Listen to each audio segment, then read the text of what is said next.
사랑하는 자들아, 내가 이제 이 둘째 편지를 너희에게 쓰노니 이 두 편지로 너희의 진실한 마음을 일깨워 생각나게 하여 곧 거룩한 선지자들이 예언한 말씀과 주 되신 구주께서 너희의 사도들로 말미암아 명하신 것을 기억하게 하려 하노라. 먼저 이것을 알지니 말세에 조롱하는 자들이 와서 자기의 정욕을 따라 행하며 조롱하여 이르되 주께서 강림하신다는 약속이 어디 있느냐? 조상들이 잔 후로부터 만물이 처음 창조될 때와 같이 그냥 있다 하니 이는 하늘이 옛적부터 있는 것과 땅이 물에서 나와 물로 성립된 것도 하나님의 말씀으로 된 것을 그들이 일부러 잊으려 함이로다. 이로 말미암아 그때의 세상은 물이 넘침으로 멸망하였으되 이제 하늘과 땅은 그 동일한 말씀으로 불사르기 위하여 보호하신 바 되어 경건하지 아니한 사람들의 심판과 멸망의 날까지 보존하여 두신 것이니라. 사랑하는 자들아, 주께는 하루가 천년 같고 천년이 하루 같다는 이 한 가지를 잊지 말라. 주의 약속은 어떤 이들이 더디다고 생각하는 것 같이 더딘 것이 아니라 오직 주께서는 너희를 대하여 오래 참으사 아무도 멸망하지 아니하고 다 회개하기에 이르기를 원하시느니라.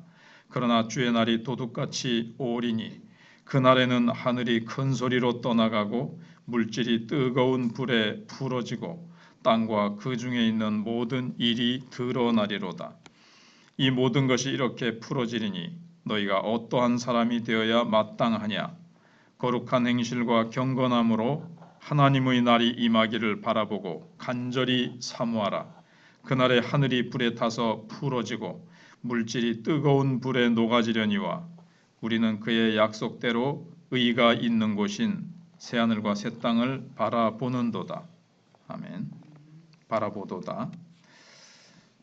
종말에 대한 잘못된 가르침을 말씀하고 있습니다.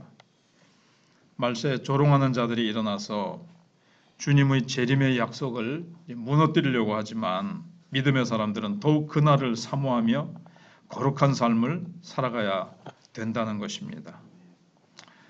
17절에 주님의 재림에 대한 이제 부정이 나타나고 있는데, 그러므로 사랑하는 자들아, 너희가 이것을 미리 알았은즉 무법한 자들의 미혹에 이끌려 너희가 굳센 데서 떨어질까 삼가라 그랬습니다. 분명히 주님 재림하신다고 약속을 하셨는데 이 거짓 교사들이 나타나서,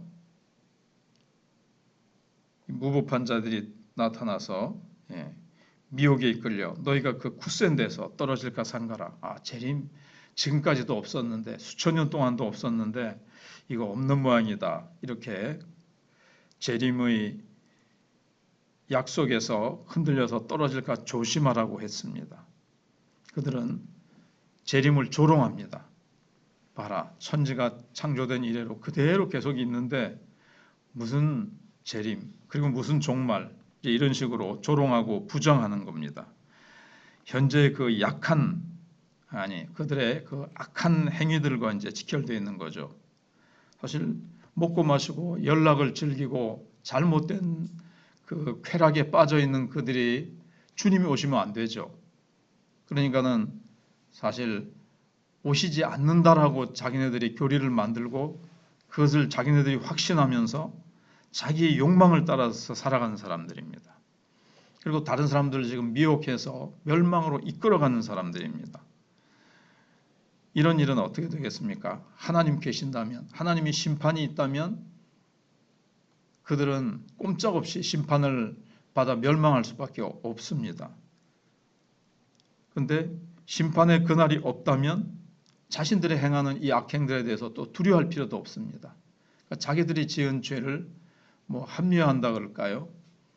주님이 재림이 없다고 믿고 가르쳐야 자기들도 악행을 행하고 다른 사람들도 악행으로 계속 유혹하면서 이끌어서 이제 세상 연락을 즐기며 살아갈 수가 있는 겁니다.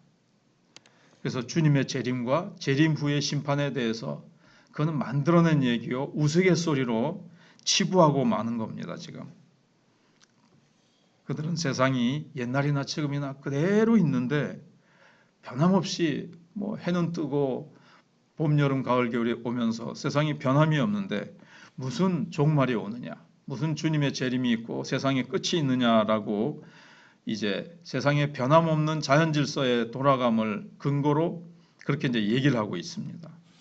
하나님은 노아 시대의 물심판을 얘기를 이제 베드로가 들어서 얘기를 합니다.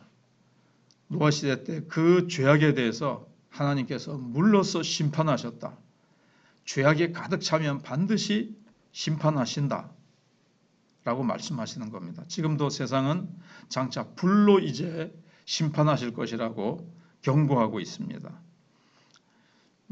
경고뿐만 아니라 반드시 불로서 심판하실 것이다. 이렇게 말씀하고 있습니다. 그래서 우리는 이것도 하나의 약속이죠. 약속은 축복만 있는 것이 아니라 죄에 대해서 하나님은 공의의 하나님이시기 때문에 또 하나님은 심판하십니다. 그래서 불로서 심판하시는 날이 있다는 것을 믿고 우리는 세상 연락을 즐기는 이런 사람들의 행위를 쫓아서 먹고 마시고 쾌락에 빠져 세상 죄악에 빠져서 살아갈 것이 아니고 주님의 재림하시는 날 우리가 어떤 모습으로 주님 앞에 설 것인가를 기억하고 거룩하고 참된 삶을, 충성스러운 삶을 우리가 살아가는 사람이 되어야 한다. 베드로는 이렇게 유언을 하고 있는 겁니다. 그래서 나는 눈에 보이는 현상을 따라 사는 사람인가? 아니면 하나님의 약속의 말씀을 따라 살아가는 사람인가? 세상이 전혀 그대로 이렇게 유지되고 뭐 안 변할 것 같아도 그대로 있는 것 같아도 그것은 잘못된 사람들의 생각이고 지금 기상이변이라든가 지금 남과 북극의 빙하가 녹아서 막 해수면 온도가 올라가고 물고기가 잡히지 않을 뿐만 아니라 기상이 막 이상하게 돼가고 있는 것들을 우리가 잘 알고 있습니다. 점점 더 주님의 약속의 말씀 그리고 지금 전쟁을 하면서 핵전쟁을 지금 하고 있습니다. 여기 모든 것이 불에 타서라는 원어를 보면 원자가 녹는다는 말이 있습니다. 원자탄이 뭐 꼭 그런 것은 아니지만 딱 그것을 딱 짚어서 얘기할 수는 없지만 원자가 다 녹아내린다는 말을 볼 때에 지금 막 원자탄이 터지고 이런 것들을 우리가 얼마든지 또 가정해 볼 수가 있습니다. 그래서 우리는 8절로 13절에 있는 대로 약속을 따라 사는 사람들이 되어야 됩니다. 재림의 날이 지체되고 있는 이유를 이제 얘기하고 있죠. 하나님의 자비와 오래 참으심입니다. 한 사람이라도 더 돌아올 그 날을 주님께서 그 영혼을 생각하고 계시기 때문에 하루가 천년같이 천년이 하루같이 주님께서 그렇게 기다리고 계시는 겁니다. 우리는 천년이 지나고 2000년이 지났는데 그러나 주님의 시간표는 우리의 시간표와 달라요. 그래서 천년을 하루같이 하나님께서 그렇게 기다리고 계신다. 시간표도 다르지만 하나님이 그렇게 애타게 기다리고 계신다라는 것. 우리는 조금만 안 돌아오면 저 사람 택한 백성 아닌 모양이다. 저 사람은 돌아오기는 글렀다. 이렇게 우리는 생각하지만 주님께서는 또 하루를 천년같이 기다리신다고 했습니다.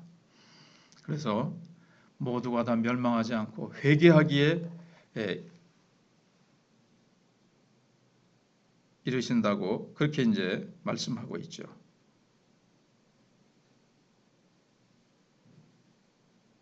여기 9절에 주께서는 너희를 대하여 오래 참으사 아무도 멸망하지 아니하고 다 회개하기에 이르기를 원하시느니라. 택한 백성들 가운데 한 사람도 멸망하지 않고 예수님께서도 내게 주신 자들 가운데 한 영혼도 잃어버리지 않고 다 우리에 다 들어와야 된다 그랬거든요. 택한 백성들 복음을 전했을 때 사모하는 영혼들 택한 백성들이 돌아올 때까지 주님께서는 기다리고 기다리시느라고 재림이 지체되는 것이지 재림이 없어서 주님이 재림이 약속이 더딘 것이 아니라는 겁니다. 그래서 조롱자들처럼 주의 재림은 이제 없다고 생각하면서 마음 놓고 내 마음대로 내 편한 대로 살아가는 삶을 살아서는 안 된다라고 말씀하고 있습니다. 주님의 재림의 날은 도둑과 같이 임할 것입니다. 생각지 않았던 때에 오신다는 거죠. 그러나 깨어있는 자들에게는 데살로니가전서 5장에 있는 대로 깨어있는 자들에게는 도둑같이 오지 못합니다. 깨어있기 때문에. 잠자고 있을 때는 도둑같이 임하는 거죠. 도둑이 깊은 잠이 들었을 시간에 딱 침투합니다. 그러나 항상 깨어있으면 언제 오더라도, 주님 언제 오시더라도 도둑같이 온다는 표현이 좀 이상하게 생각하는 사람도 있지만 예고치 않고 미리 알리지 않고 오신다는 거예요. 그러나 항상 깨어있고 준비되어 있으면 언제 오시더라도 상관이 없는 거죠. 어떤 자세로 살고 있어야 되는가를 말씀하고 있습니다. 그리고 우리가 바라는 새하늘과 새 땅은 여기 보면 의가 있는 곳입니다. 의라는 단어에 한번 주목해 보셨습니까? 저는 개인적으로 물론 사랑도 있고 평안도 있고 다른 것도 있지만 이 세상은 왜 이렇게 고통과 아비규환과 모순이 가득합니까? 의가 실현되지 않아서 그렇습니다. 공의가 실현되지 않고 불법이 가득하기 때문에 그렇습니다. 그런데 새하늘과 새 땅은 하나님의 의가 가득하고 하나님의 의가 실현되는 곳입니다. 그래서 우리를 의롭게 하신 예수 그리스도의 그 의의 통치가 온전하게 이루어지는 곳입니다. 장래 우리는 조금의 불법과 모순과 그런 있는 자 편에 또는 누구 편에가 아니라 모든 하나님의 백성들 누구에게나 다 하나님께서 공의롭게 사랑해 주시고 축복 주시는, 그리고 여러분 이 세상 정부 가운데 나라 가운데 공의가 완벽하게 실현되는 나라가 어디 있습니까? 그래서 사람들은 고통과 눈물 속에 살아갑니다. 그래서 주님이 가져오실, 주님이 재림하실 때 이루어지는 이 나라, 여러분 의가 완벽하게 실현되는 세상은 얼마나 아름답고 얼마나 사랑과 은혜가 가득한 영광스럽고 아름다운 그런 빛나는 나라겠습니까? 그래서 이 세상에 이 모순과 치가 떨리는 이 잔인성과 폭력성과 인간의 욕심으로 가득한 이 세상이 하나님의 심판 아래 처하게 되어지고 의의 왕이 되신 예수님이 다스리시는 그 나라가 되면은 사막이 꽃동산 되고 사자들이 어린 양과 뒹굴며 독사골에 손을 넣어도 물지 않는, 다 상징적인 시적인 표현이지만 그렇게 아름다운 나라가 올 것을 우리는 간절히 사모하면서, 또한 사모하기만 하는 것이 아니라 이 세상에 남은 때를 거룩하게 살아가야 된다고 베드로가 우리에게 말씀해주고 있습니다. 이 말씀을 붙들고 기도하며 그러한 힘을 성령께서 부어주시도록 우리가 기도하며 권능 얻어서 그런 삶을 살아가야 될 것입니다.